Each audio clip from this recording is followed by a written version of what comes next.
Welcome to my channel. आजची recipe आहे उपवासाची फोडणीची भगर। चला करूया सुरुवात। हे आहे लागणारे साहित्य।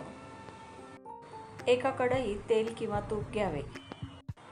जिरं टाकून त्यातच लाल हिरवी मिरचीचे तुकडे आणि बटाट्याचे तुकडे टाकून व्यवस्थित परतून घ्यावे। अख्खे शेंगदाणे पण टाकून परतावे। थोडंसं मीठ टाकल्याने बटाटे पटकन शिजले जातात।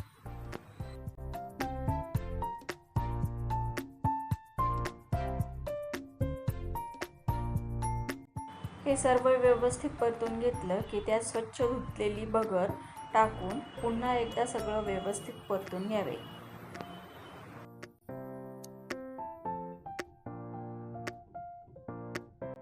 आता याच्यामध्ये कोमट पाणी टाकावे। चवीप्रमाणे मीठ आणि जाडसर शेंगदाण्याचा कूटही टाकावा।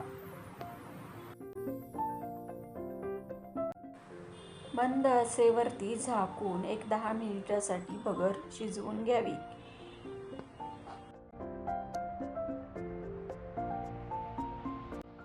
इथे व्यवस्थित भगर शिजलेली आहे।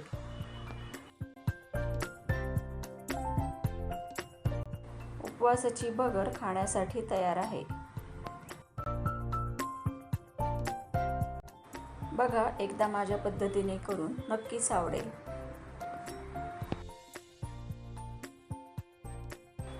व्हिडिओ आवडल्यास लाईक, शेअर, सबस्क्राईब करा।